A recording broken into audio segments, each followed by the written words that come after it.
Do, do, do. All right, let me check on everything.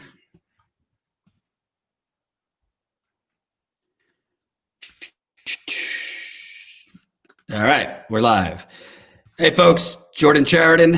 Hope everyone's doing well. Breaking news, big breaking news that, frankly, Status Coup has been working on probably for the last, well, I've been working on for the last 5 years, Status Coup for the last 3. Joining me now is Melissa Mays. She is a Flint resident who has basically been kind of leading the charge for the residents for the last 6 years, going on 7 now. Melissa, we've talked many times. Let me just tell the audience what's going on before we talk. About 20 minutes to a half hour ago, the Associated Press tweeted that former Michigan Governor Rick Snyder has been told that he's going to be charged in relation to the Flint water crisis. I do not know anything about what the charges will be. I guess we will find out about that. Let me read from the Detroit News so you have a little bit more information about just who is being charged. Give me a second because I'm doing this all on the fly. No, that's, hold on. Share screen, my entire screen. Yes, share. Okay, so Detroit News, former Michigan Governor Rick Snyder, top aide Richard Baird, who you know well, Melissa, and his health director, Nick Lyon, have been told they are being charged in the Flint water crisis after Attorney General Dana Nessel's office started a new investigation. According to a source with knowledge of the situation, that source would be the Michigan Attorney General, who's clearly leaking this to news outlets. Up to 10 individuals, including others in Snyder's executive office, are set to be formally indicted as soon as Thursday. So today is Tuesday, so 2 days. So we don't know what the charges are, but this is these will be the first charges against Snyder. Lyon, who was the health director, was previously charged by former special prosecutor Todd Flood. But Attorney General Dana Nessel had dropped those charges. And Richard Baird, who I reported on extensively for Vice, as well as on Governor Snyder, this is the first time he is being charged. So with all that in mind, let me just tell the audience, obviously, everybody knows Rick Snyder was the governor when this happened. For those that don't know, Richard Baird was essentially Governor Snyder's fixer, they called him. Some might say henchman. Others might say right-hand man. For mafia terms, consigliere.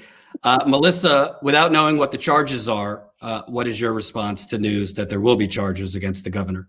Well, I was shocked at first when I found out.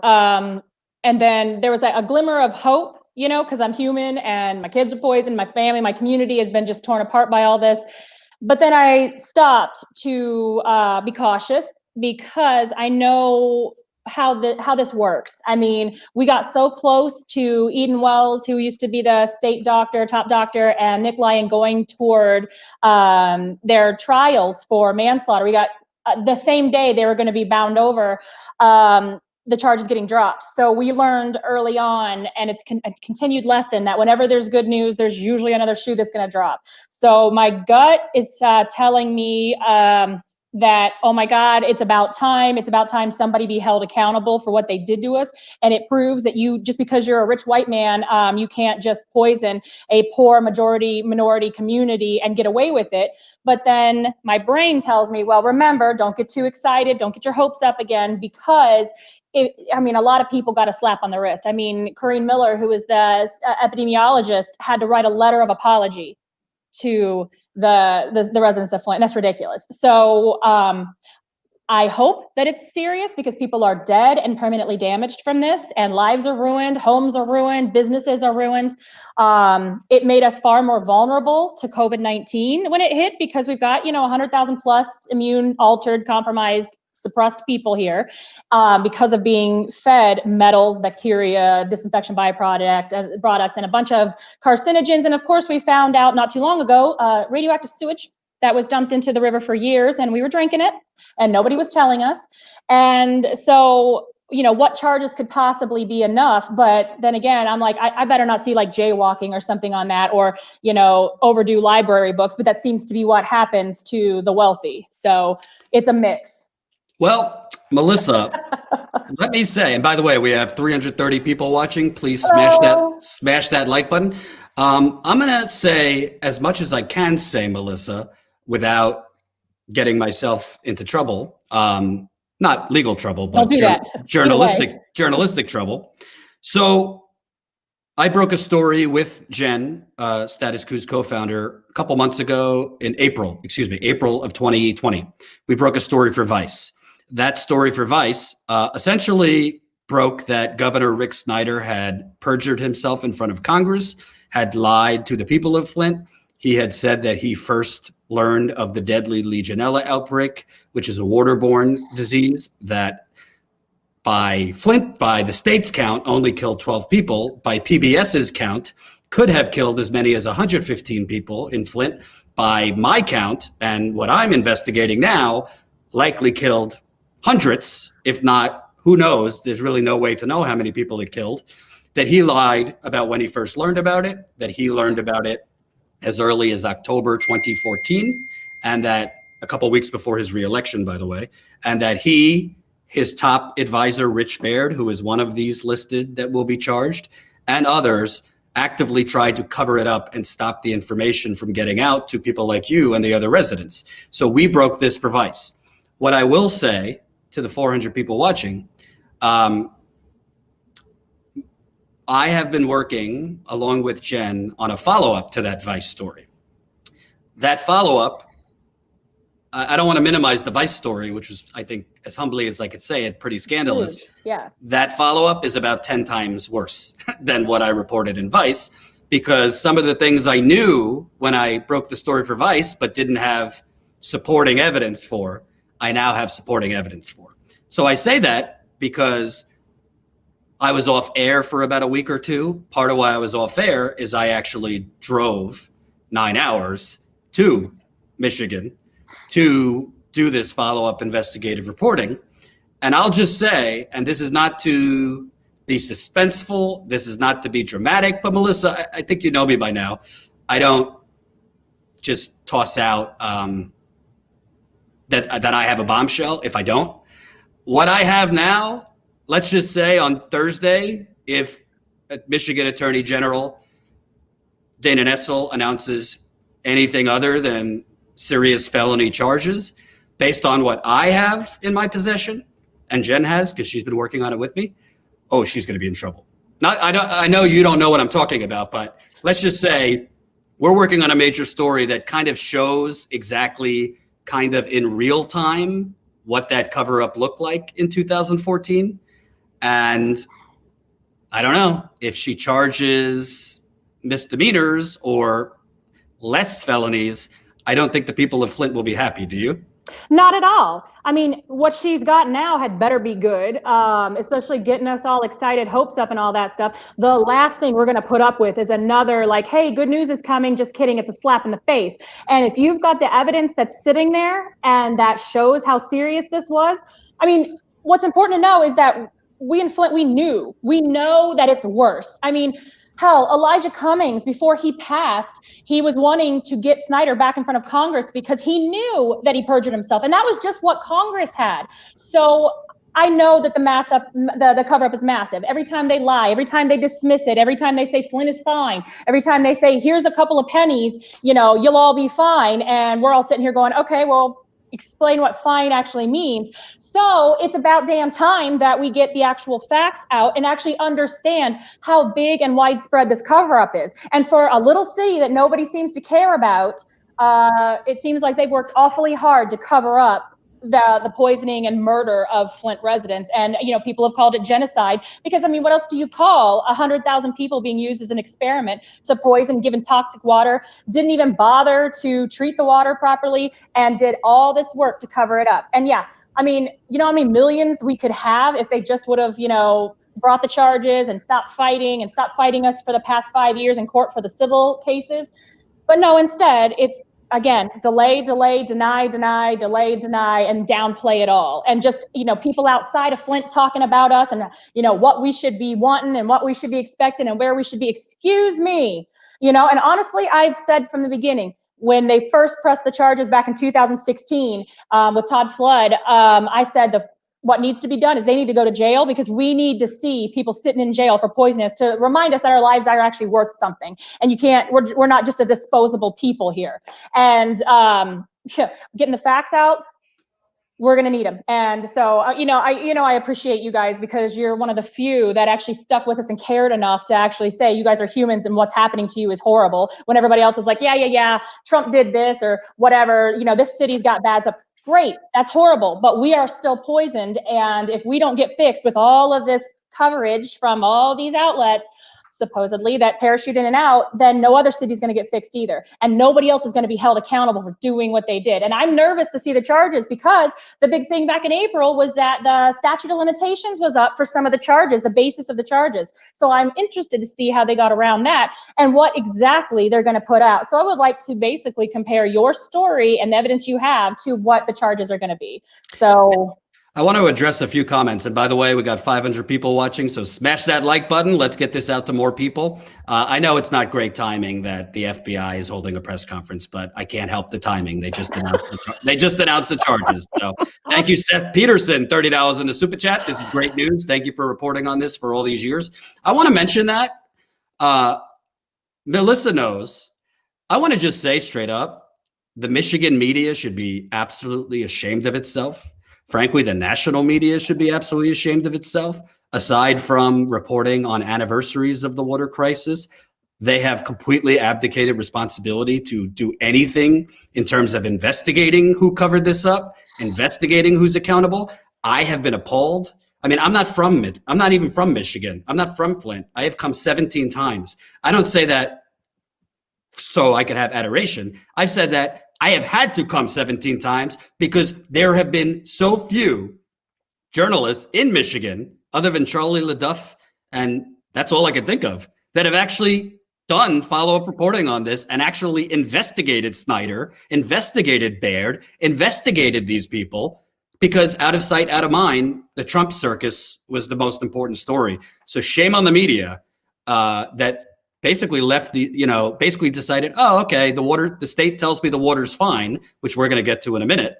The water's fine, so we could move on. Shame on them. But I want to read a piece from my Vice story that pertains to you, Melissa, because we broke this. We broke in the Vice story that Snyder's right-hand man, Richard Baird, when I say right-hand man, residents of Flint knew, and he identified himself as this, that if you were speaking with Richard Baird, you were speaking with Governor Snyder directly. Richard Baird had given Governor Snyder his first job out of college. Richard Baird had said, we're best friends. Richard Baird was known throughout Michigan as Snyder's quote unquote fixer. So anything Richard Baird was saying to residents was coming from Snyder. Let me read this part from the Vice story and then get your response, Melissa. I say Richard Baird because he's one of the people that was just announced is going to be charged as part of the Flint water crisis investigation. This is from the Vice story. According to Melissa Mays, who's with us now, Baird approached her in May 2018, not so subtly trying to pay her off. Quote, Rick and I are out at the end of the year, so we have nothing to lose, Mays recalled Baird saying. Baird allegedly said he was so tired of Flint residents complaining and lacking appreciation for all Snyder had done for them that he unilaterally, without the governor knowing, decided to end free water bottle sites throughout Flint. Mays told Vice she offered Baird to shower in her home as a demonstration of how unsafe the water still was. She also emphasized the need for transparent, non-state or EPA-funded water testing. Baird's response wasn't subtle, according to Mays. Quote, how about I do this? If I come in and replace your interior plumbing, your fixtures, the water heater, and your service line, would that make you happy and would that make you quiet? Melissa, can you tell my audience, what did he say when you responded that way? So what I responded with, I said, that sounds great, but only if you do it for the rest of the city, every single home. And that has been every offer or whatever that I have received over the years for my silence, or just to be happy and pretend that the water's safe and fine, I have said the exact same thing. Test every single home for every single dangerous contaminant that could be harming us, not just lead and copper, because bacteria has killed people. We have people with cancer because of these carcinogens coming through. The shower, the hot water, the cold water, all of that stuff. And then I said, after you replace every single piece of plumbing from the water treatment plant through the streets, all the way up to every single tap and every single appliance, everything in every single house, home, apartment, shack, shanty, whatever in Flint, then I'll think about saying the water's safe. Then and only then. And yeah, his face got red, he got mad, and that was the end of that. But what was funny is he did this in front of the state's attorneys, my attorneys, the NRDC and ACLU of Michigan, and because we were sitting there talking about water testing with the pipe replacement lawsuit. And I couldn't believe he said that out loud, but that's the thing. It has been so outright. For some people, it's been a little bit more subtle, but not so much. And I mean, I was offered a free service line if I would, participate in the recall against former Mayor Karen Weaver of Flint, who was standing up against the state. And so, no, I mean, it's been ridiculous. I'm like, I'm sorry, my soul's worth more than a service line. And plus the mains are garbage too anyway. So what good is that? I mean, yes, we fought and won to get the service lines replaced, but that's only one piece. That's only a clean straw from a dirty main into the dirty plumbing in our house. It's corroded because of what the state decided to do to us and let happen. So, and Rich Barrett has been at the front of all that. And the fact that he unilaterally pulled the points of distribution, the sites, the pods, all on his own, and bragged about it. And he also unilaterally was mad at former Karen Weaver for standing up, demanding more resources for Flint. And apparently the Governor Snyder said, get over it. I don't want to talk about Flint anymore. I don't want to talk about the water. Let's talk about businesses. And then, then she was a pain in their side. And so then Rich Baird took away the water bill credits because we were getting a certain percentage off, because Snyder was like, well, you can still flush your toilets, can't you? Pay for that. And by the way, let's not forget that Flint pays the highest rates in the United States, 6 times the national average for water that is killing us and harming us and destroying our plumbing and, our appliances and all this stuff. So I just want to ask you, because that's an important point. Every national media outlet for years, this is dating back to 2018, has reported, Politico actually just reported a piece saying, Flint's water is clean. Why won't the residents trust it? So I want to be clear. Every national outlet basically took, when Snyder was still governor, the state's declaration that the water was clean. Myself and Jen, even though we knocked on nearly 500 doors in the summer and fall of 2018, we found that Snyder's environmental officials were literally going into residents' homes and running their water right before taking lead and copper tests. Kind of illegal. Cheating, actually, absolute cheating. Not kind of illegal, it is illegal. Always. More importantly, they not only were they going and doing it themselves, they were telling residents, when you test, run the water right before taking it. What does that do? It lowers the lead levels and gives you a false lead reading. But the media, because the media is lazy and frankly doesn't give a damn, they just breathlessly reported Flint's water is now meeting EPA regulations. You are a resident. You are one of the leading activists. I've been to Flint many times, but you live there. Can you tell the audience, is Flint's water, nearly 7 years later, April is 7 years, is Flint's water safe and clean? No. And what blows my mind is that the media that was, here during this whole big debacle blowing up in 2015, 16, when everything finally hit the news, the state of Michigan was charged, their Department of Environmental Quality was charged with cheating on the damn water tests. So why do they now magically trust when the people that poisoned us say, oh, everything's fine, our tests show the water's fine? Who's stupid enough to believe that? Because the people in Flint don't. And we also know, because we can smell our water. Today, I go to turn on my shower, it smells like straight chemicals. And also all across the city of Flint, there's water mains breaking. And that means we're not getting enough chlorine. Bacteria is allowed to grow. Nobody's giving us boil water advisories. And of course, we have to filter our water before boiling because of the heavy metals that are being released. We have a lady that just tested with 300 parts per billion of lead still. And again, we fought to get the service lines replaced, but that is only one piece. And we all knew, we learned the hard way, that if you are getting, and it could be God's perfect water being pumped through these corroded, damaged, destroyed pipes, that it's going to contaminate it. And again, The mains are a mess. The interior plumbing's a mess. So yes, the service line is one piece. And unfortunately, the only thing that's covered by the federal and state Safe Drinking Water Act. So it's the only thing we could sue for that. But until we get the funding and money to be able to replace those mains and to replace the plumbing inside our house and get filtration systems, because there's zero way we can trust these people to ever give us clean water again. I mean, and they keep talking about trust, trust, trust. Well, they've lied to us continually. We keep finding out like little bits and pieces over the years that, oh, guess what? We just found out last week that some company was allowed to dump toxic waste in the river while we were drinking it for years. And they just now told us. It's like, oh, cool. So I want to drink fracking waste and toxic waste on top of all the other chemicals and contaminants. Nobody's dumb enough to believe them anymore, but the media runs away saying, well, the state said it's fine. Well, of course, you're going to take the abusers? I killed that guy, but no, I say it's fine. He's alive because I said so. That's not how this works. And it doesn't make our water any less toxic. People are still getting rashes, discolored water, horrible smelling water. I'd like to visually show my audience how safe this water is. Melissa, you've seen this, but I don't know if everyone else has. So with this cooked testing data that Jen and I broke, we broke that they were basically cooking the data. They were cheating on the water tests. With that data, Rick Snyder in, I believe, April 2018, while he was still governor, he declared the water's fine. The water's quote unquote restored. And as a result, he shut down the remaining water stations. They called it the water pods that desperate residents depended on for free water. Flint's majority Black. A lot of people don't even have transportation. A lot of poor whites. They depended on this free bottled water because they don't have money to go buy gallons and gallons of bottled water. Well, I want to show you when we were on the ground, Jen and I, with Status Coup's support, with Status Coup members supporting us, we spoke with a young Black woman. Her name was Jasmine, who had her 1-year-old infant sitting on her lap. Jasmine and her boyfriend and her 2 kids had just moved in to this home on Wolcott Avenue in Flint. They just moved in May 2018. That was 1 month after Rick Snyder declared the water is fine.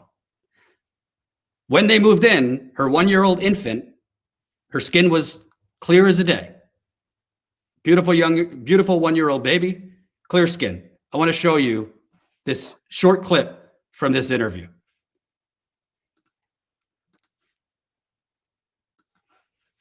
If I could figure out my technology. Hold on.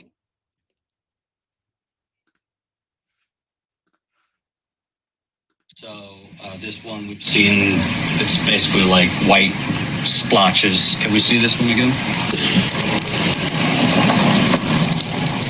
After we got out the tub, her hands were still wet and she rubbed her face.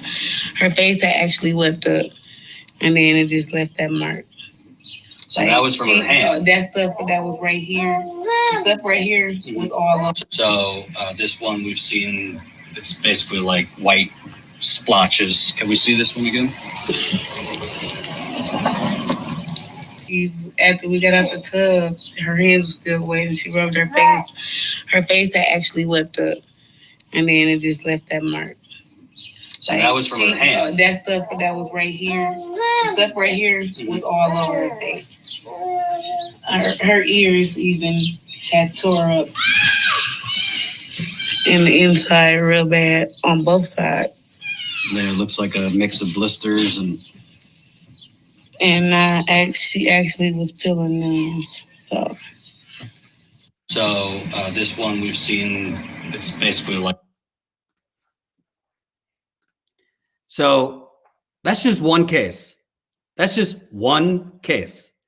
That woman who just moved into that house in May of 2018, a month after Governor Rick Snyder declared the water fine based on the manipulated data that his environmental department manipulated, that we broke. By the way, we were supposed to break that for Newsweek. They killed the story at the last minute, citing we didn't have enough data. We knocked on 450 doors. They killed the story. We didn't have enough data. We had dozens of Flint residents on the record, audio and video, saying, yeah, they either told us to run the water or they came in and did it themselves. We had one woman, 35 years old. No health problems before. Amanda. They came in, they ran her water for a minute. They said, oh, you have no lead. She has thyroid cancer now, kidney problems. They told her no lead in her house, so she went back to drinking that water without a filter, by the way. So, Melissa, that's not the only person you've ever seen recently with rashes, whose losing their hair, who eyes burn. Your eyes burn in the shower, you've told me. You saw that video before, but can you tell me, how is the water restored if a 1-year-old baby just moved into that home and has white blisters all over her arms and legs? As long as the damage, destroyed infrastructure and appliances, fixtures are still in place, there is no magic chemical that you can go in that was going to replace and repair the damage. They talked about putting orthophosphates in to recoat the pipes. You can't recoat holes. And guess what? We found out a year later, after they dumped like 4 times the normal limit of this chemical in our water, they found out it wasn't sticking to the pipes anyway, and it didn't work, and that they were naive at the time to think it would work. The only thing that can work is just to replace the broken things. But the state has gone out of their way to not do it, because if they have to fix Flint, then they're going to have to fix all the other poison cities. Like, yeah, isn't that what we pay our taxes for you to do? Oh, no, excuse me. It goes to the military and tax breaks for the wealthy. But yeah, you fix what you broke. I was taught that when I was a child. We're taught if you break something, you have to fix it and buy it. How about they just do that? We could have been over this. We could have had clean water. Actually, the plumbers union here in Flint said that they could have 1,000 plumbers and pipe fitters coming in, and they could have everything replaced in a year. And the state said, nah. We demanded that be declared a federal disaster, not just a federal emergency, so we could get the Army Corps of Engineers to get in here and help replace all this, because we don't want bottled water. There's no dignity in that. There's no dignity in opening all these gallons, and the fact that the elderly have a hard time picking it up. It's 7-8 pounds, and opening all these stupid water bottles to have them everywhere. And then of course the new mayor and all that stuff, they supposedly canceled recycling, so that's fun. So we don't want to add to the waste and the poisoning of other cities to make these stupid bottles. We marched with thousands of people demanding, pipes, not bottles, because we want to be fixed right. We were tired of these stupid Band-Aids. So, and then to see Freight Train had asked why the current governor switched it back to the old water source. No, they did. No. The old water source, we got switched back to Detroit. The residents, the activists, we fought and made that happen October of 2015, but it was too late. By then, all the damage was done, and the extra chemicals they were dumping in just made it worse.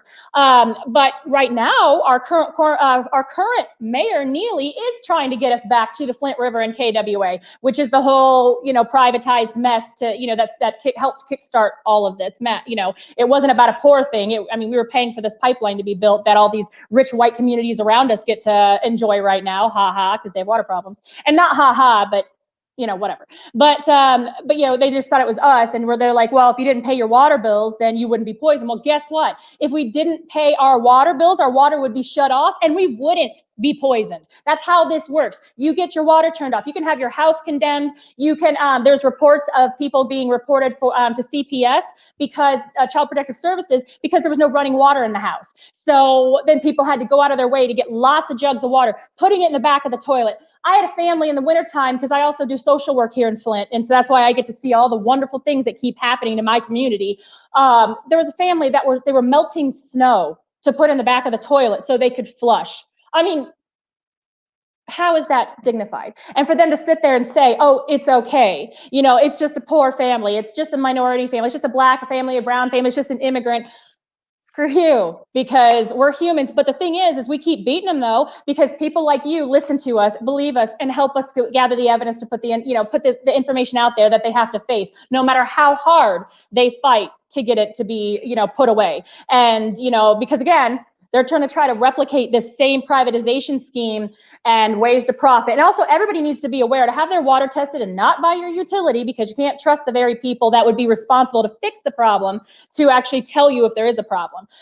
Because water is the last, it's the new gold. And actually, the state environmental department was caught manipulating the test multiple times. They were caught. You have to, as an environmental department, show a certain lead level to fall under the EPA's, quote, action level of 15 parts per billion. And the state environmental department under Rick Snyder was caught multiple times, essentially cooking the data to get the overall lead number under the violation level. So they wouldn't have the action level. So they wouldn't have to do anything and pay any money to fix what they were breaking. And they didn't want to alert the public. I mean, here's the thing. Had they told us that they were failing the safe drinking water test from day one, we could have taken action to protect our families. Maybe my kids wouldn't be so damaged. Maybe they wouldn't have all of these physical and educational and cognitive, impairments. Maybe they would have a decent immune system. Maybe they wouldn't have to have, tutors and all this great stuff.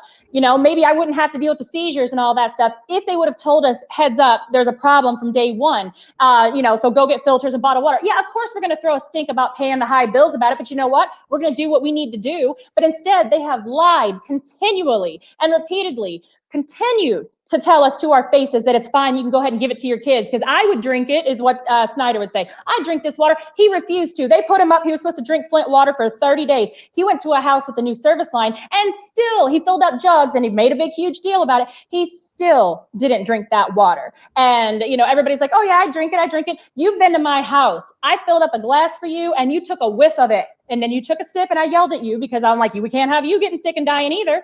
But I've had journalists from Germany run out of my bathroom because the chemical smell was so bad, it was burning their eyes. And I'm like, I guess we just built up a loss of nerve sensitivity because we're just used to it. And then we're not used to it. We shouldn't have to be used to it, but we got to do what we got to do to survive. And we're not sitting here with our hands out being like, oh, get me rich off of you poisoning me. No, fix what you broke in my house and in my body and in my kids' bodies and my neighbors' bodies, and replace what you did so we can live normally and turn on the tap and not have to fear for our lives. I mean, this is ridiculous. And yeah, coming up to 7 years, it's old. And they talk about Flint fatigue. Try living here. So yeah. And I want to reiterate, Melissa, because this is the kind of misinformation that has come because of how terrible journalists are in this country. I just had a friend DM me on Twitter saying, hey, a journalist just reached out to me telling me Flint's water is clean. I told them maybe they should. I guarantee you that journalist has never stepped foot in the city of Flint or spoken with Flint residents. You want to know how I know it's not clean? Besides the fact that I've been there 17 times, besides the fact that I drank it myself to taste it, besides the fact that I have literally smelled it recently, the fact that I have tasted it recently, the fact that I have seen people within the last year with rashes on their arm, not old rashes, new rashes. The fact that I have seen people within the last year still losing hair when they shower, in the shower, hair coming out. Still speaking with people that tell me, like you, their eyes burn when they shower. So for the journalists keep continually saying this water is clean, go there and drink it. Go there and shower in it, rather than just very intellectually lazily just believing whatever Politico.com tells you.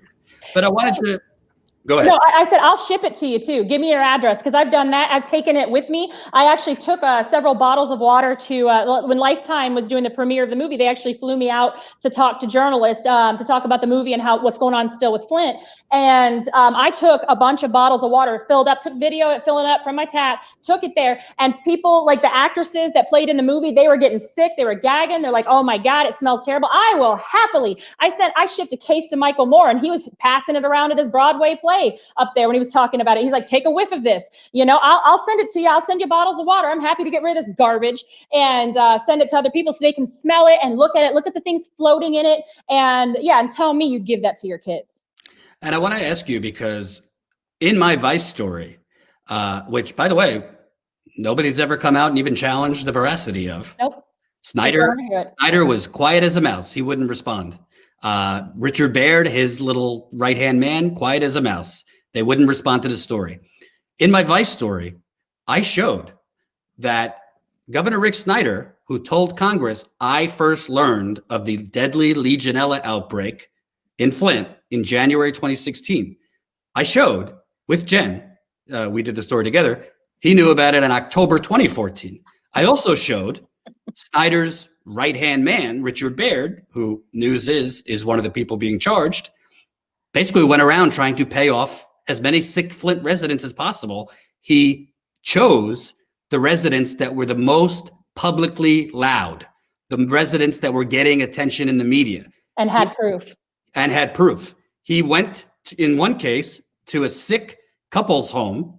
The husband had seizures at the time, severe cognitive problems, and basically told them the state, he showed up in their living room, by the way, with a state trooper and a former military person. The state will pay for your expensive medical treatment, but you can't tell anyone, you can't talk to the media, and if anyone asks you who's paying, don't say a word. He went around doing this, Melissa, because we don't know what the charges are. You knew Richard Baird. In your opinion, Richard Baird, who was the governor's top advisor, is there any way that Richard Baird was going around making, I mean, at this point, I guess as a journalist, I will say alleged, but you have personal accounts of him trying to pay you off. Is there any way that he was going around offering sick Flint residents, I'll pay for your treatment, I'll pay for you to replace your plumbing, without Governor Snyder personally knowing he was doing this? No way. I mean, everybody knew. I mean, he even said, he was like, well, I'm coming to Flint on behalf of Governor Snyder. And, you know, he was always, Rick and I this, Rick and I was that, we were college roommates or whatever it was. And he was like, so I know for a fact that this is how Rick is feeling about this. And he would pose these payoffs to residents, like the sick family. He said, well, you're going to be our pilot program, and we're going to put you through chelation therapy to make sure that this works. But if it works for you, we're going to do it for everybody. So they made this family believe that they were helping, and had no idea that, I mean, again, that's what they've been doing, manipulating residents into harming themselves and others, because people just want to be normal. We want to be healthy. We miss our old bodies. We miss our old life. And, you know, and he manipulated that. And there's no way he could set up a big program like that without direct okay by Governor Snyder. He's who did the dirty work so Snyder could keep his hands clean, so he could push for his bid to be president or vice president. Like, that was what was happening. Apparently Flint ruined his big vice president, goals or presidential goals in 2016. So we're terrible people for doing that. I mean, yeah, he was going to be Trump's vice president. Oh, okay, so you got two failed businessmen ruining your government. Congratulations. Profit over people just keeps killing everybody. I guess that's how you thin the herd. And I also want to talk about, for a second, by the way, we have 950 people watching, so keep smashing that like button. If you don't know, Melissa is a resident of Flint. She's got 3 kids that have been made ill from the water. She has severe health problems due to the water. And most importantly, for 6 years, she has been one of the leading residents on the ground after the media all but ignored this, after the Democratic Party, frankly, didn't lift a finger. I want to bring that up because right now the obvious news is Rick Snyder, but we shouldn't let the Democratic Party out of this, Melissa. It was President Barack Obama did not cause the water crisis, but he could have declared a federal, I believe, disaster. And if he would have declared a federal disaster, which is different than a federal emergency, the Army Corps of Engineers, which is federal, could have been in, and they could have dug out those pipes and had it done in 6 months to a year. Can you tell the audience what, and by the way, since incoming President Joe Biden likes to take credit for everything Obama has done, we should say he was the vice president when this happened. What is Obama's role? Because he could have done a lot more. I mean, there are limits. I get it, bureaucracy and all this stuff, blah, blah, blah, blah, blah. But what we needed was for Obama to declare us a federal disaster. And that's what we asked for, because we wanted the Army Corps of Engineers to replace the plumbing. We wanted water buffaloes going around filling cisterns. We wanted the pipes in our house replaced. But the biggest thing that a federal disaster would have done would be take us out of the state's control, take us out and basically rescue us from the people that poisoned us, because they put them in charge. The state is in charge of our recovery. And when the person that abused you is in charge of your recovery, guess what? Recovery doesn't happen. So we begged Obama to, when he came to Flint, before he came to Flint, we begged him to declare us a disaster. So at least we would have the federal government take over control of what's happening here in Flint. And I get it. There's, you hear all these reasons and excuses, but that's what we needed. We needed a disaster, because an emergency just gave a few $1 million for bottled water and filters. And that was that. I mean, we were able, and then the rest of it, the state had to request them to come in. The state had to request the CDC come in. The state, and then, but that's the thing. It's like, do you think the guilty parties who did this to us and made this happen and covered it up are going to go ahead and say, yeah, let's bring in all these other federal agencies to come in, the ATSDR and all that stuff. Do you think that they're going to be brought in?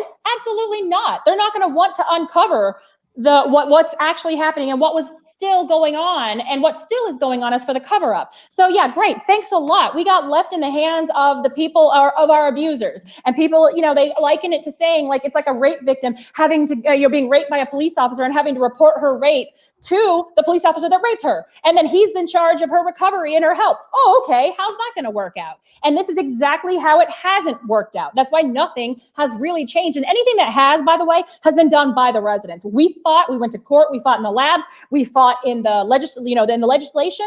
And, we forced the strictest, it's still garbage, but the strictest Safe Drinking Water Act and lead and copper rule in the country. And hopefully other states will follow, but still they're not. And just so everybody knows, the 15 parts per billion is an action level. It's not a safety level. The only safe level of lead. I don't want to cut you off, but I just want to explain to the audience what that means. The federal lead and copper rule stipulates that the allowable limit of lead in your water, which is ridiculous, is 15 parts per billion of lead.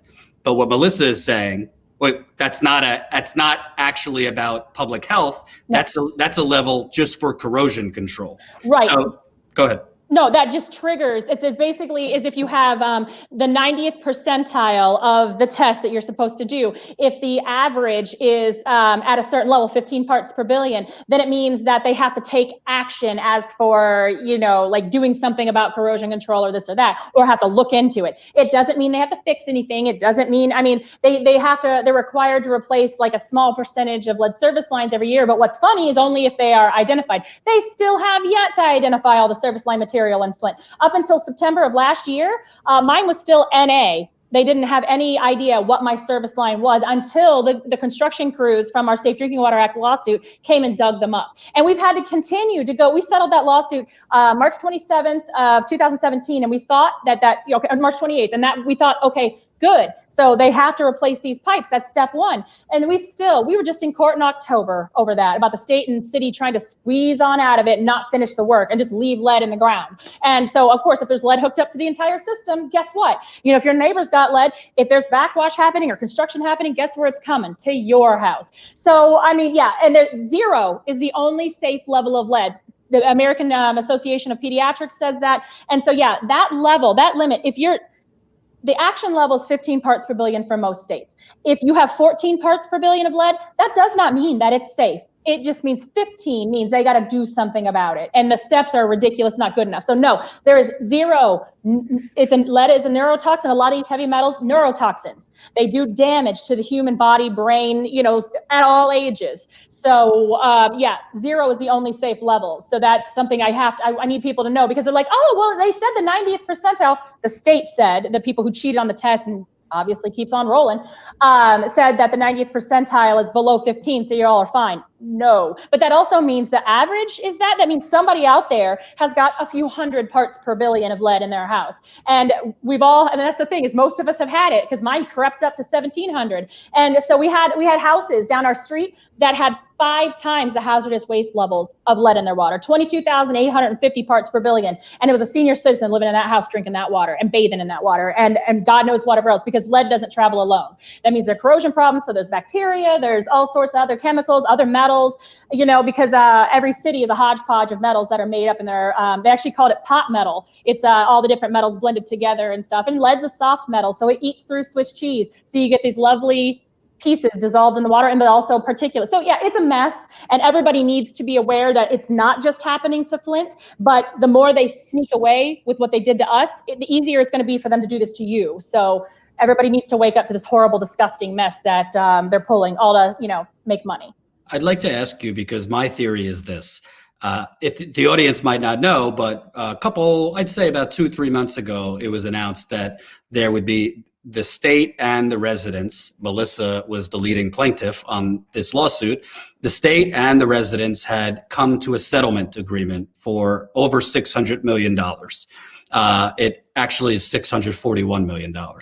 And my theory was, they're trying to settle the civil cases before the criminal charges come, because if let's say they charged Governor Rick Snyder. I don't know if this is true, but let's say they charged him with involuntary manslaughter, which, based on the reporting I have, seems to be pretty accurate. Not accurate. There seems to be enough evidence to charge him with involuntary manslaughter. But let's say they charged him with involuntary manslaughter, then, well, that bill for the settlement goes way up because there's a whole lot more liability on the state of Michigan if the former governor is charged with involuntary manslaughter. So, Melissa, it seems interesting to me that at this very moment, actually today, I believe, a judge was to rule, I don't know if she did, maybe she did while we're live, to give her preliminary approval of the settlement. It wouldn't finalize it, but it would give the preliminary agreement on that $641 million settlement. There are a lot of residents not happy about that. They were out yesterday protesting that that's not enough money. But to me, I think it's very clear the current Attorney General of Michigan, who claimed she was not part of the criminal investigation, she was having other prosecutors in her office investigate it. She was going to run the civil side. Seems to me they want to get this civil settlement approved and done with so that the bill would be as low as possible and they couldn't retroactively increase the demands for a higher settlement if charges came out against the governor. Yeah, I mean, and honestly, yeah, 642 million across, 100,000 people is not enough. Oh my God, it's not enough. That was my first reaction. It's not enough. But then also I know that, statute of limitations, time's running out, and there's all these reasons and excuses. Of course, then COVID, everybody, all the, states broke and blah, blah, blah. The budget was whatever. So, and it's not like we were expecting to get a whole lot anyway. At least I wasn't. Maybe I'm just a negative person or whatever, but I think it's realistic to expect that the state who did this to us is not going to be handing us a big old check so we can rebuild our lives, although they should. They're not the only defendants either. I mean, so the hope is that if we settle this with the state, then, Veolia and Land, which are the two of the engineering firms that okayed all this and covered it up, that they could settle for more, because also suing a government. By the way, this is history making. We made history in 2017 when we won against the state and city for the Safe Drinking Water Act case. That's history. And we're making history with this one because our attorneys, we happen to have lucky to have constitutional rights attorneys, and we were able to get through government immunity. But the thing is that, yeah, they're not budging on the money. They're not budging. They're not going to give us any more money. And while, yes, billions and even more should be done, this is the crap that we get. But that's also why I'm not getting my hopes up about these charges, because every time there's news of something outbreaking coming out, then here's your little piecemeal. Here's your few pennies and whatever. So I've come to expect that, and people are upset. And the amount's not the only thing. There's terms in the settlement that I've made very clear and wrote to the judge myself that I'm not happy with. I want to make sure that residents, if they get this little tiny piece of change, which is not much,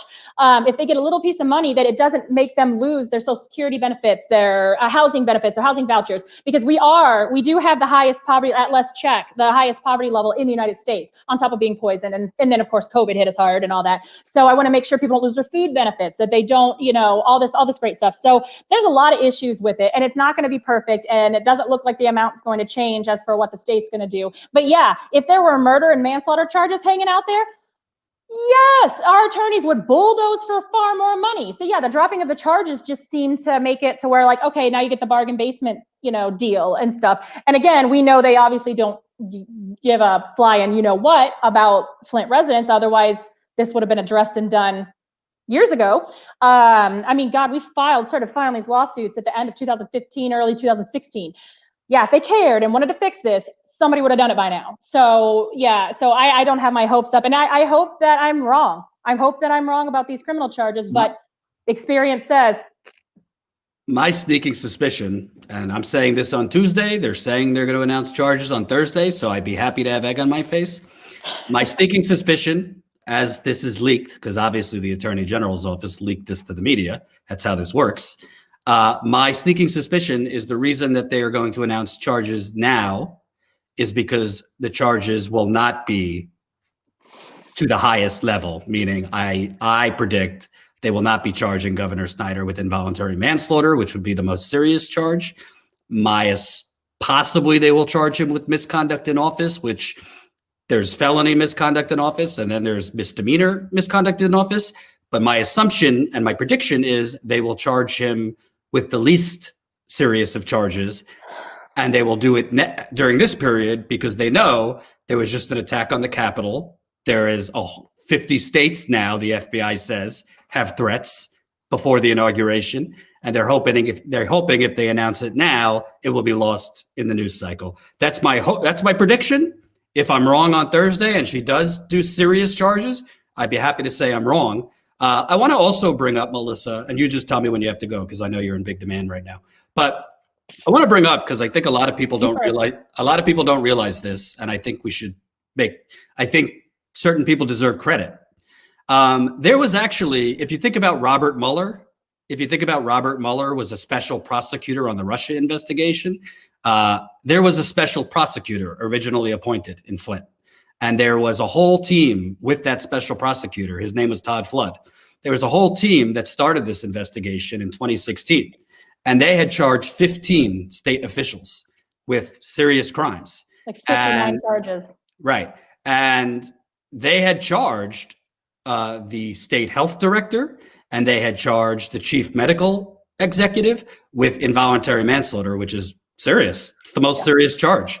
And after a year-long pretrial for both Snyder's health director and the chief medical executive, a judge ruled in their favor that both of these officials in Snyder's cabinet had to face jury trial. I think it was the longest pretrial in Michigan history. Absolutely. And my reporting in Vice that I broke for Vice was this special prosecutor was building a case going after Snyder. And that special prosecutor, when current Michigan Attorney General Dana Nessel came into office, she fired him and the whole team. She did what I think is illegal, throw them under a bus. She cited significant deficiencies in their investigation, significant deficiencies in the amount of evidence that they had, the amount of discovery that they had gotten. Discovery meaning evidence they had collected. I'm working on a story now that with Jen, I really can't go into detail, but it's 10 times more than that Vice story. All I could say is that Governor Rick Snyder, there was an unprecedented level of obstruction and possibly destruction of evidence from Governor Snyder and his top officials.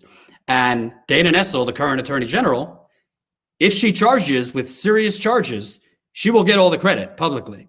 But make no mistake about it, this case was built, this investigation was built with the original investigators, which was a special prosecutor. I wanted to ask you about that because you know the whole history of this. And I just think it's unfortunate that the original investigation team who built the groundwork for any charges of Snyder essentially was vilified by this current Attorney General. Yeah, it's wrong. And I know Todd Flood and Noah Hall and a lot of the investigators, they came to Flint constantly. I mean, there's times that I had questions and, I could call Todd Flood and he, one time it was a Sunday and I had questions about an upcoming hearing and he answered the phone while he was taking groceries out of his trunk to take to his grandmother.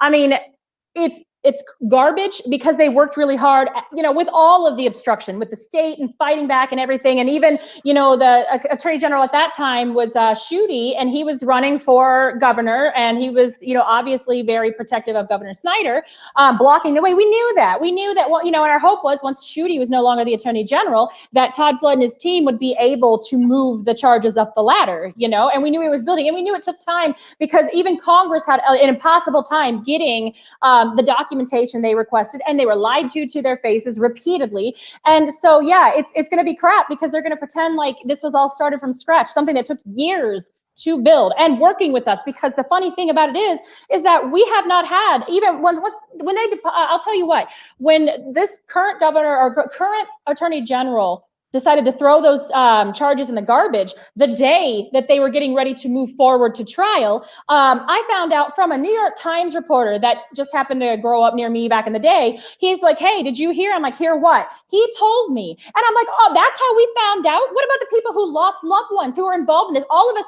were emotionally and physically vested in this process, as were the investigators, the special prosecutor and his team. They actually cared. They wanted justice, and they wanted justice for us. And this current team, I had Hamoud, who's supposed to be the Solicitor General in charge of this. She yelled at me and several other Flint residents in the town hall when they were supposed to be explaining. The only thing they told us was, well, we just got to look at where the evidence takes us. Gave us no information, no reason to throw things out, all because Todd Flood was a Republican who had years before donated to Snyder's campaign. This is before he was even involved with us. And I didn't care, because you know what I thought was fun? A Republican charging Republicans. I enjoyed that quite well. But then also, I did not care what their political affiliation is, because this should not be a political freaking problem. This is a human rights problem. This is a human rights disaster. And yeah, both political parties, yeah, sure, the Republicans poisoned us, and they're like, yeah, we poisoned you, deal with it. But the Democrats are sitting here saying, oh, we're going to help you. Here's this knife in your back. We're going to sit back and do nothing. So, you know, like I did an interview with Jen several months ago, well, before everything got shut down, where I said that, and people were so angry at me. But here's the thing. I don't care what your political affiliation is. I don't. If you're going to do the work for us and do right by us and find us justice, I'm okay with you, but I'm still gonna, you know, be on your back. But that's the thing. And also, yeah, I do have to go. This was a nutso day. But you first, like I said, you first, and because you've done so much for us, and I mean, it's hard for people to imagine, but we haven't had clean, safe water coming through our taps for 2,454 days. Tell me why we're just getting charges now. Tell me why the calendar on our website at What Are You Fighting For keeps ticking up every single day. And why do these outside people tell us what's best for us, and what, you know, why do they get to define what justice means to us? Because yeah, we need money to fix what they broke, but we also need people to be held accountable. And I don't care if you're a rich white politician. You did wrong, and people died because of your actions and inactions. You need to sit your butt in jail, just like every single, you know, like thug on the corner, because you're worse. You know, you took an oath to protect your constituents. Your job is to protect your constituents, and you stood by and made these choices to let us die because you didn't think we were important. Well, I'm trying to keep it clean. Screw you, because guess what? These poor minority, uneducated, poisoned people are still up on your ass, and we still aren't letting you walk away with it. So I hope that Attorney General Nessel is doing right by us. I hope that I'm wrong, and that these are actual real charges, and that the actual people that did this are going to serve their time. I want to see them perp walked, you know, right into jail. I want them in jail in Flint, so they get to have non-filtered Flint water and no bottled water. That's what I want. And I think that's fair. And I think after they get out of jail, they should have to be forced to live here with no filtration system, and watch how long we have to sit here with our poison water. So that being said, real quick before you go, one yes or no question and one other question. Yes or no, is Flint's water safe today? No. Thank you. I just want to make sure, because I got moron journalists who have never stepped foot in Flint telling the world the water's fine. The state says it's fine. What do you think? Yeah, the state also said there was no problem when they were poisoning the people. Right. My second question, they're going to announce charges Thursday. What do you believe should be the charges against Governor Rick Snyder?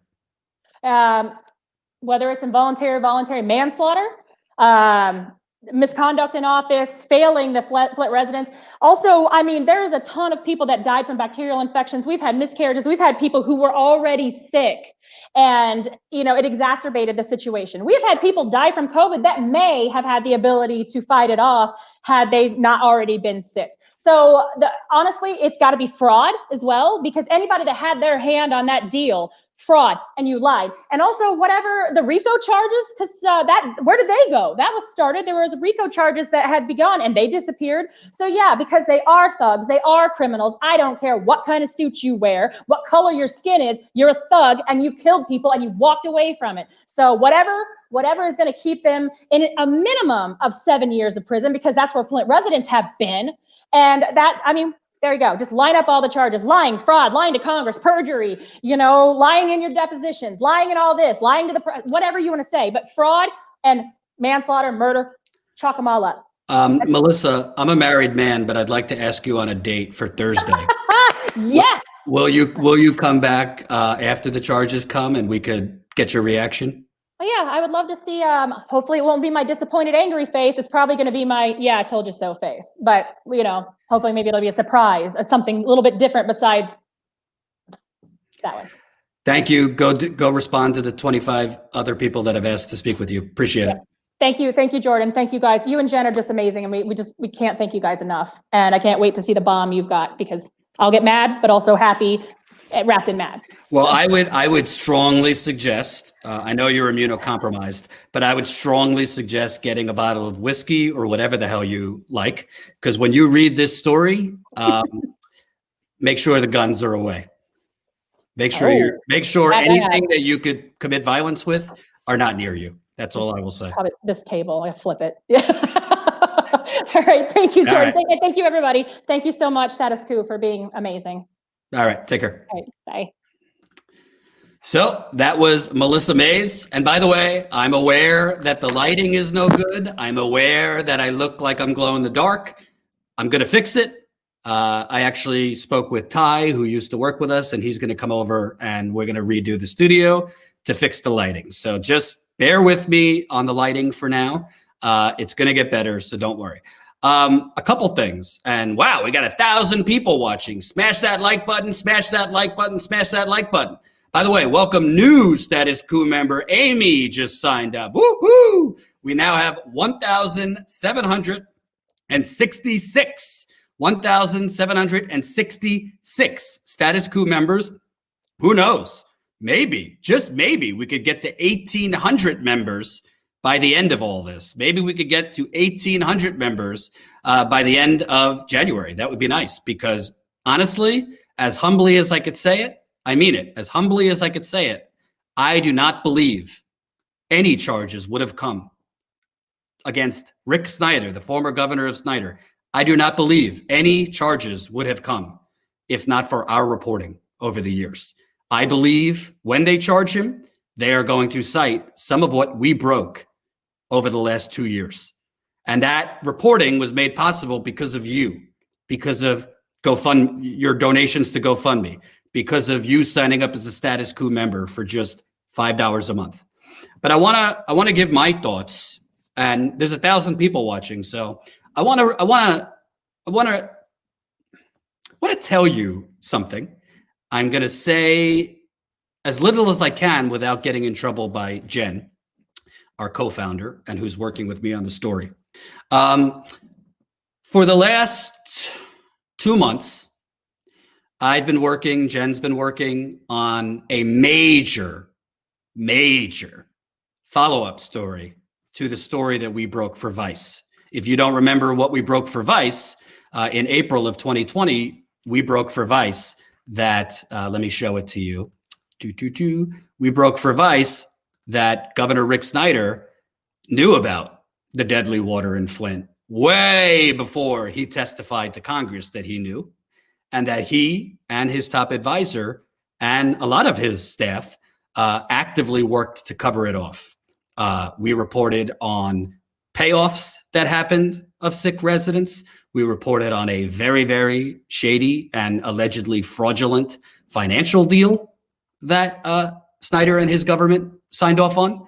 And we reported on a whole lot of things. If you've never read this story, I really, really ask you to read this story. Definitely read this story. So all I could tell you is we're working on a follow-up, and it's pretty major. I'll leave it at that. It's pretty major. I'm not trying to toy with you. I can't say anything about it. But it's pretty major, and it will go a lot further. We have information that goes a lot further than what we reported in Vice. And I've been working 16, 17 hours a day on this while doing live streams, while doing interviews. You could ask my wife. I said last night, I am burnt out like I've never been before. I am very, very burnt out because I've been working on this major investigative story with Jen, along with my daily duties, going live and doing other things. But I want to tell you, I mean, we don't know what the charges are. We don't know what the charges are, so I'm not going to say anything. I mean, we'll see what the charges are.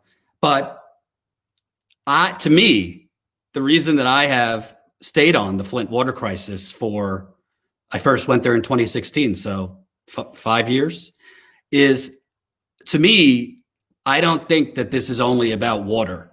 To me, this was never only about water and contaminated water. To me, this was never just about the city of Flint, who obviously are the victims and were used as guinea pigs. To me, this is about what kind of country do we live in? This is about, do we live in a country that if citizens are poisoned by their government, whether they're intentionally poisoned or just by gross negligence, if you are made sick by actions by your government and then essentially left to die by that government, essentially left to die by that government. That's what happened in Flint. They left them to get sicker. They left them to die. The government covered it up. Then you don't live in a country. You live in a massive corporation, because that's what corporations do. They make people sick and then they leave and let other people clean it up. This Flint is also about what privatization does, what running a government like a business does. Governor Rick Snyder was known for running state government like a business. Well, when you run governments like a business and you only focus on things looking at your balance sheet, and cities and residents are just numbers on a balance sheet, then you don't particularly worry about the consequences of your actions. And that's what happened. The reason Flint was even on the Flint River, it was supposed to be temporary, is because they were building a brand new water pipeline that was totally unnecessary. Flint had gotten its water from the city of Detroit since the 1960s. They never had a problem with clean water. But city of Flint officials and state of Michigan officials wanted to create a brand new pipeline system known as the Carigandi Water Authority, KWA. And why that pipeline was going to be beneficial to the state of Michigan, not the citizens of Flint, was because that pipeline was raw water. The water that Flint got from Detroit since the 1960s was already treated water. It was already treated, meaning there was already the chemicals added into the water to make it safe, because chemicals are added by every city, by every town. Chemicals are added into water to make it safe for drinking consumption. So the water that Flint had got from Detroit was already treated water. Treated water cannot be used for things like fracking. Treated water cannot be used for things like farming, agriculture, meat packing. Raw water, they use it for fracking. They use it for meat packing. They use it at General Motors plant. They use it in sugar beet farming. They use it for all agricultural farming, for irrigation. They need raw water. They wanted this brand new pipeline that they were going to put Flint on for privatization, to get control of Michigan's water away from the Detroit water system, who basically had a monopoly. And they wanted to create a new brand new pipeline under the guise that it was going to save Flint money. But really what they wanted to use that water for predominantly was selling that water to business, and they were proposing to open up fracking fields all along the route of the proposed pipeline. But they needed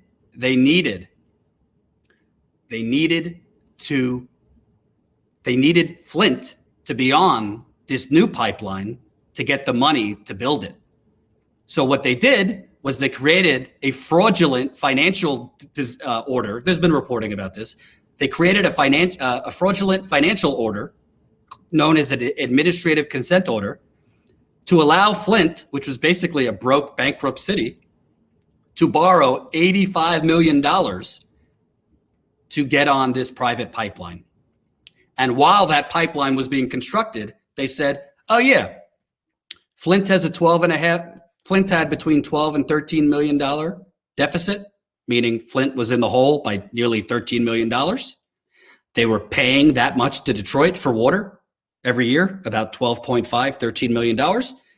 Instead of having Flint just continue receiving water from Detroit until this unnecessary pipeline that Flint was going to join was ready. It was going to take about 2 years for the KWA pipeline to be ready. Let's just save money by putting Flint on the Flint River. The Flint River was a dumping ground in Flint all the way back to the early 20th century. General Motors dumped its waste in the Flint River. Other industrial companies dumped its waste into the Flint River. Fracking waste got dumped into the Flint River. It's a river that was known for its heavy pollution. And they put Flint on the Flint River, and they decided we're not going to add Flint's pipes, all of our pipes underneath your city or town. All of our water distribution pipes are anywhere from 50 to over 100 years old. They were all built in the 1930s, 40s, 50s, and 60s. They are all corroded. So what cities and towns do is they add something, a chemical known as phosphates, into the pipes. And what phosphates do is it adds a protective layer in the pipes so that lead or because a lot of pipes are lead or galvanized pipes, so that the lead or the iron doesn't leach off the pipes into the drinking water, because lead can cause brain damage for children. It could cause problems in adults. It could cause kidney problems. It could cause all sorts of cancers, bone disease. I mean, you name it. Lead is a huge danger and toxin. But because Flint, well, it's Flint. They're all poor. Who cares? Let's save some money. We're not going to add those chemicals into the water in the Flint River. We're not going to add the orthophosphates into the water supply. So what happened? The pipes got so badly corroded because river water is far different than the lake water Flint was getting from Detroit since the 1960s. River water is a lot more acidic than lake water because you basically had acid water going through the pipes for 18 months. They were not adding those phosphates called corrosion control chemicals, basically just protective chemicals to make sure that lead doesn't leach into the pipes. They weren't adding them in. In fact, the state environmental department lied to the EPA and said they were adding them in. They were not. That's why people got poisoned. There was also a deadly bacterial outbreak known as Legionella that happened because of the water, particularly because there wasn't enough chlorine added into the water. And when you don't have enough chlorine mixed with the lack of those corrosion control chemicals, bacteria thrives. So a water disease known as Legionella, there was a huge outbreak. The state says only 12 people died. PBS did reporting that found as many as 115 people died. And by the way, I'm not going to get into details. I have reason to believe it was a lot more than 115 people. So stay tuned for that. Bottom line, this was a crime against humanity. This was a crime against poor people. The most valuable asset is people, not profit. The most valuable asset for government should be the people that it represents, not money, not profit, not let's build a new pipeline so we could make a lot of money for investors. Because this pipeline I just told you about, JP Morgan was involved in the bond deal. Wells Fargo was involved in the bond deal, and the bond deal was allegedly fraudulent. That's how the Flint water crisis began, because Flint was put on the Flint River while this pipeline that was not necessary was built. This is why I've stayed on it for as long as I have, because make no mistake about it, there are water problems in cities all over this country. There are water problems in every single state. There's contaminated water with lead. There's contaminated water with bacteria. There's contaminated water with something called PFAS, which are cancer-causing chemicals that I've covered and I've reported on. There's contaminated water with arsenic. I mean, you name it, it's in the water. They have not done a huge government jobs program to replace pipes all over this country. That's what's needed. They need to get rid of all lead pipes, all galvanized steel pipes.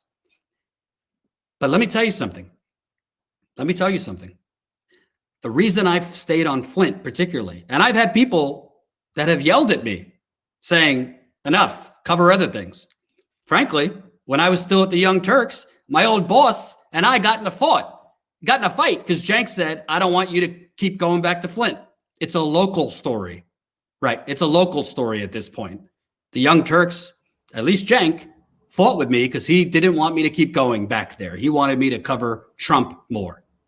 The reason I've stayed on it is because if no one is held accountable for Flint, if no one is held accountable for the poisoning of American citizens and then leaving them to die, then it's going to come to a town near you, and government officials will not think twice about trying to make a quick buck off of you, their residents. If the people get away with it in Flint, if the government gets away with it in the state of Michigan, if no one's held accountable, there's the playbook to do it in other cities. There's the playbook to do it in other states. By the way, Jen and I, and Status Coup, I have been to Flint 17 times. I don't say that so I could win an award. I don't say that so I could get praise. I tell you that because we have lost money staying on Flint. As a company, we would have made a lot more money if we would have done what pretty much every other outlet did. Cover Trump 24/7. Cover Russia 24/7. We would have got more clicks. We would have made more money. We would have got more paid subscribers. But we chose to stay on stories like Flint. We chose several times to go to Flint without even telling our audience we were there, without even going live when we were there, because we were actually doing something very radical. It's called investigative reporting. And when you're investigating certain things, you don't particularly want to let the people you're investigating know, hey, I'm in town investigating this, because some of these people are very, very dangerous people. So the Status Coup stayed on Flint because A, to me, it's one of the most important stories of the 21st century. B, the rest of the media wasn't doing a damn thing. We had Newsweek kill a story the days before it was supposed to go out, where we had ironclad evidence that Snyder's environmental department had manipulated the testing, had manipulated the data to give the rubber stamp that Flint's water was safe. I can't tell you how many outlets have passed on major investigative bombshells we've had. I can't tell you how many outlets actually said to me, is there a connection to Trump? We'd be interested if there's a connection to Trump.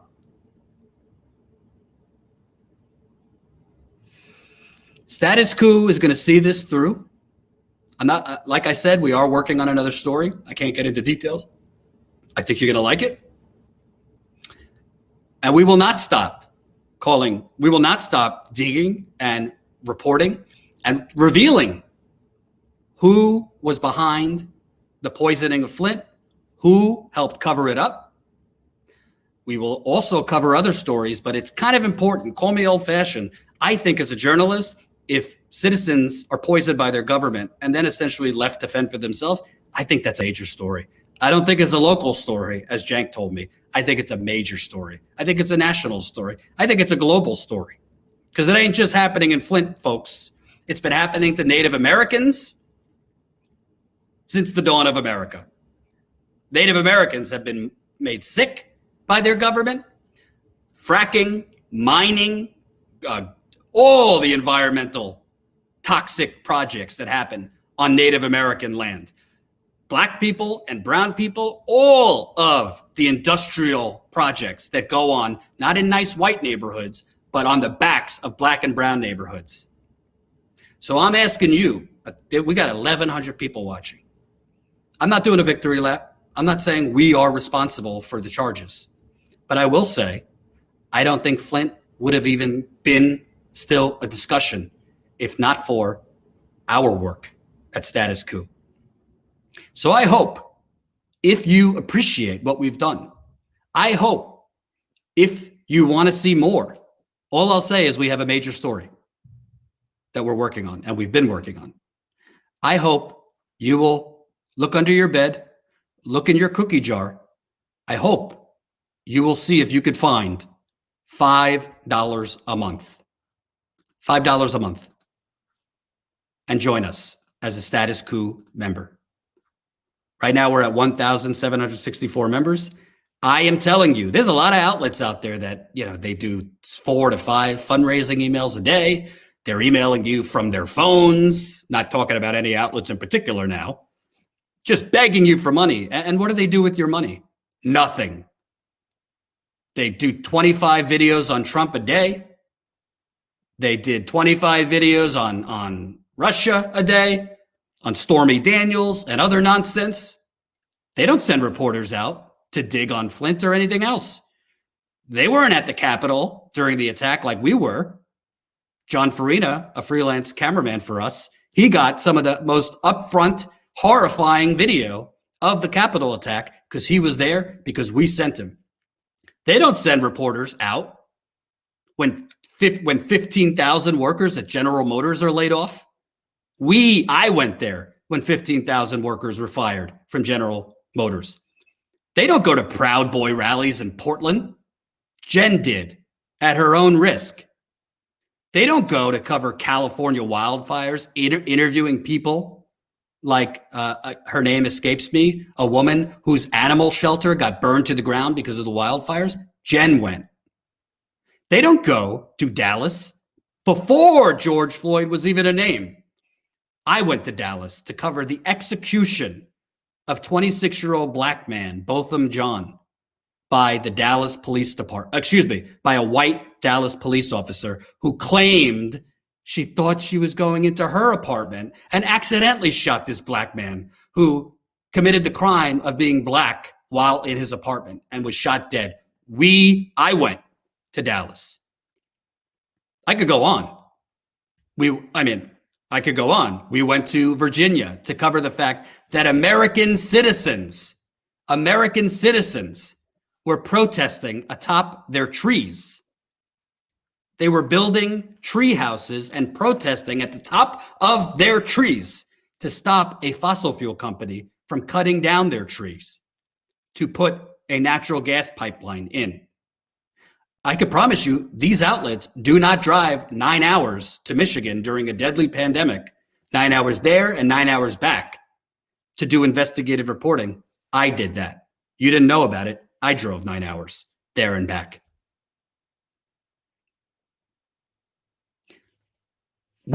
Status Coup has done all that.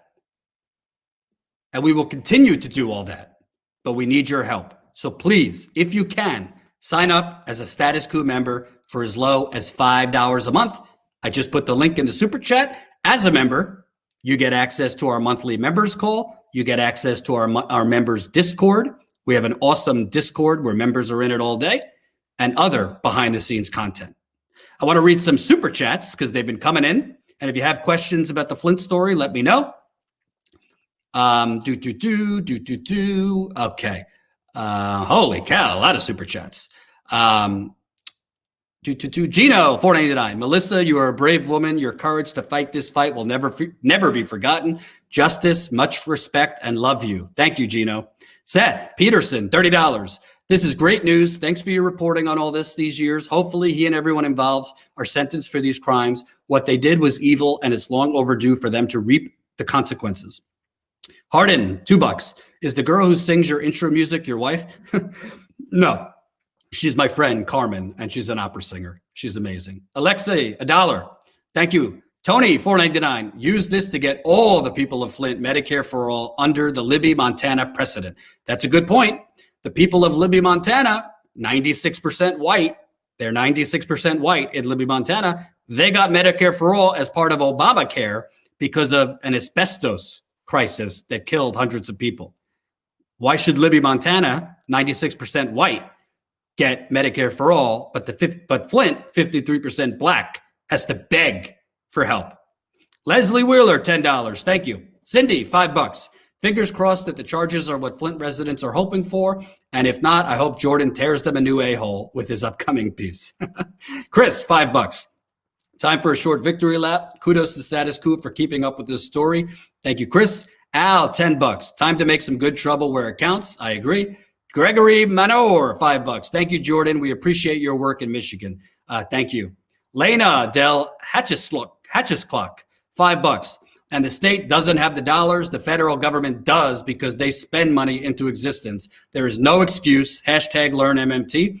Hey, I've covered MMT. I've had Steve Grumbine on plenty of times on MMT. Joe Burley, 1999. Keep up the great reporting.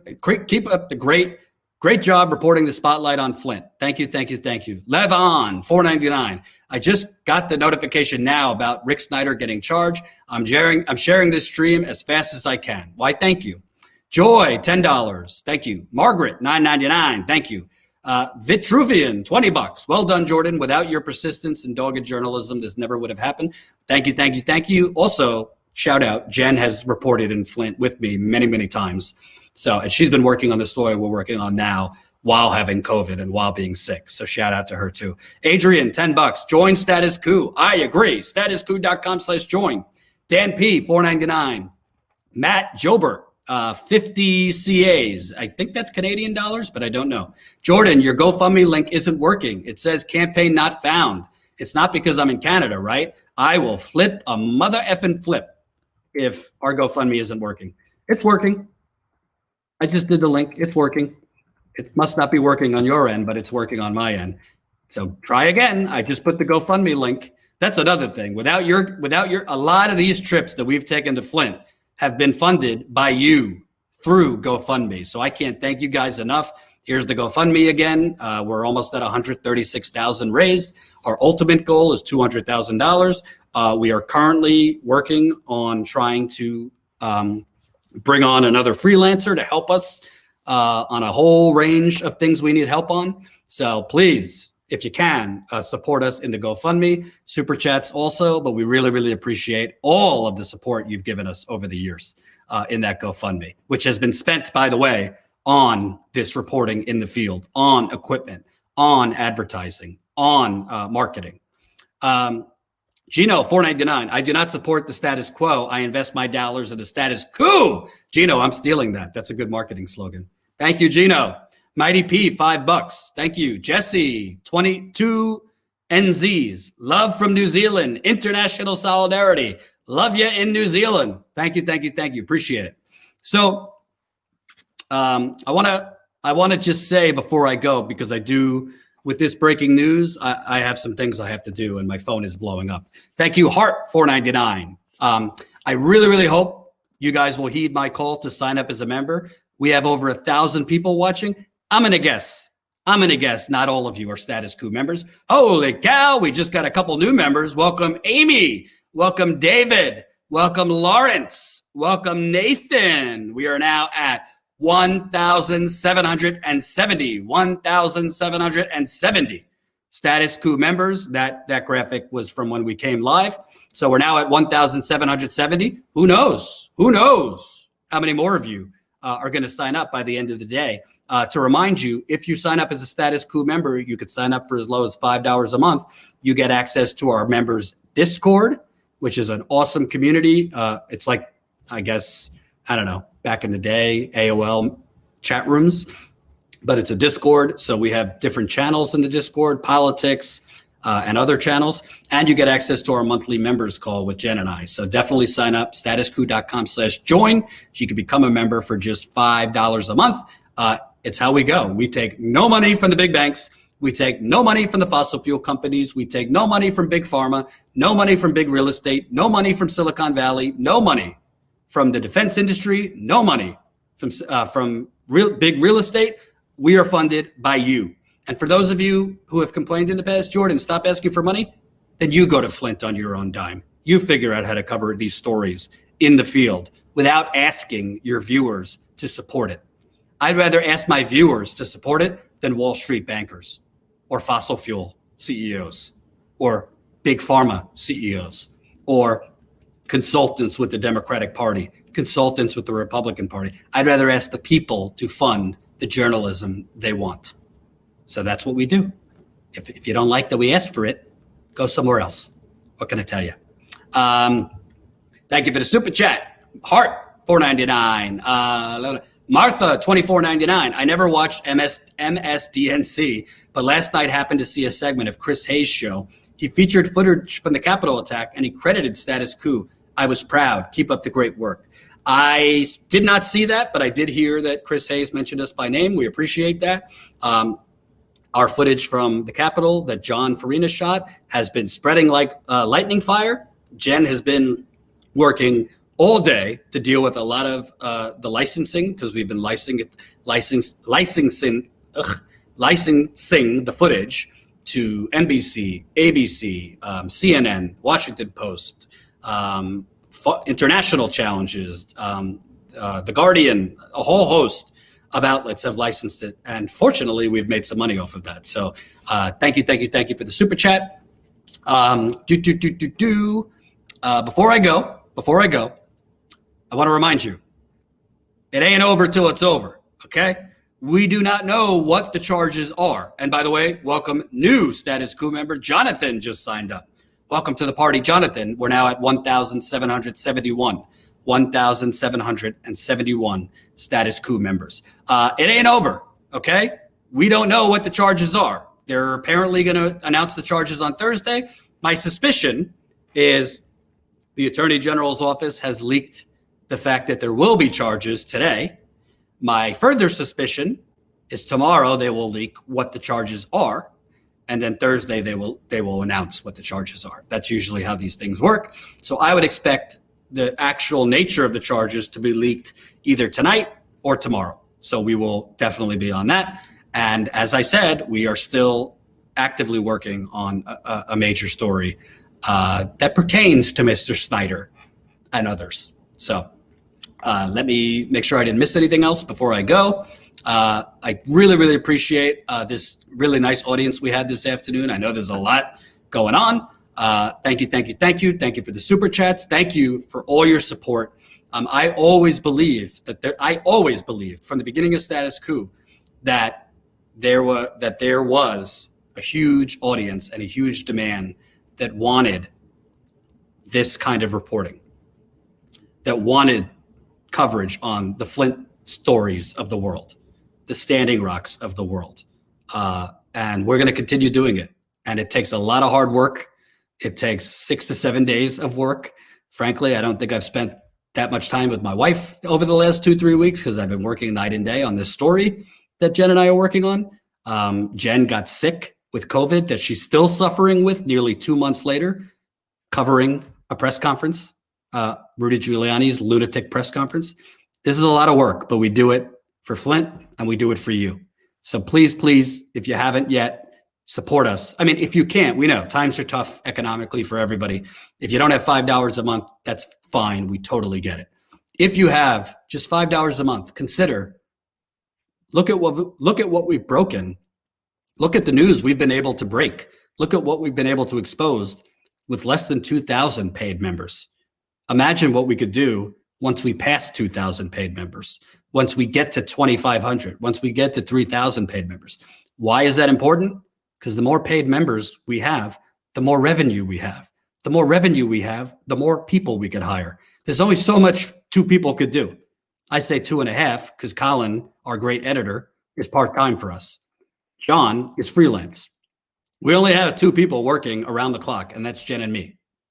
So imagine what we could do if we could hire more people. So I really appreciate your support. I hope you keep signing up. We just got another new member. Welcome, Hart. Just joined. So we're now at 1,772 members. Keep signing up. Statuscoup.com/join. Thank you, Yoga with Steph, $4.99. Let me see if I missed any others. Steady Drummer, $2.99. I just said Hart, $4.99. I'm going to get going because I have more work to do. Keep signing up. Statuscoup.com/join. We will, of course, go live again as news develops and depending on what the charges end up being. Have a great day.